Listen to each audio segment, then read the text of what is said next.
America द्वारा Ukraine के लिए 60.84 अरब डॉलर की सहायता का ऐलान किया गया है, जिस पर अब रूस ने कड़ी प्रतिक्रिया दी है। रूस ने कहा है कि अमेरिका यूक्रेन में अशांति कायम रखना और वहां की ज्यादा से ज्यादा लोगों को मरवाना चाहता है और बाद में अमेरिका वहां से वैसे ही अलग हो जाएगा जैसे कि वियतनाम और अफगानिस्तान से भागा था।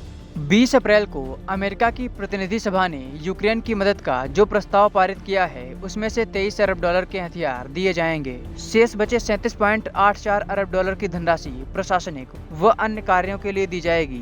अमेरिका यूक्रेन को यह सहायता रूस के साथ फरवरी 2022 से जारी युद्ध के कारण दे रहा है। अमेरिका इससे पहले भी यूक्रेन को बड़ी मात्रा में हथियार और आर्थिक सहायता दे चुका है। इस सहायता के चलते ही यूक्रेन करीब 2.25 साल से रूसी सेना का मुकाबला कर रहा है।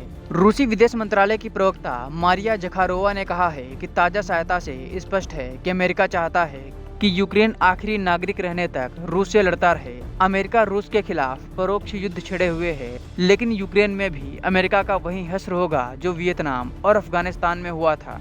दोनों देशों में लड़ाई में सीधे तौर पर शामिल रही अमेरिकी सेना को मैदान छोड़कर वापस जाना पड़ा था। रूस की प्रवक्ता ने आगे कहा कि यूक्रेन में आम नागरिकों को जबरन युद्ध के मोर्चे पर भेजा जा रहा है और उसे मरवाया जा रहा है। यूक्रेन के राष्ट्रपति व्लादिमीर जेलेंस्की ने अमेरिका से सहायता प्रक्रिया जल्द ही पूरा करने और हथियार भेजने का अनुरोध किया है। अमेरिकी प्रतिनिधि सभा से पारित हुआ प्रस्ताव अब सीनेट में जाएगा। वहां से पारित होने पर यह प्रस्ताव अमेरिकी राष्ट्रपति के पास अंतिम स्वीकृति के लिए जाएगा। इसके बाद यूक्रेन को हथियार और अन्य सहायता दी जाएगी।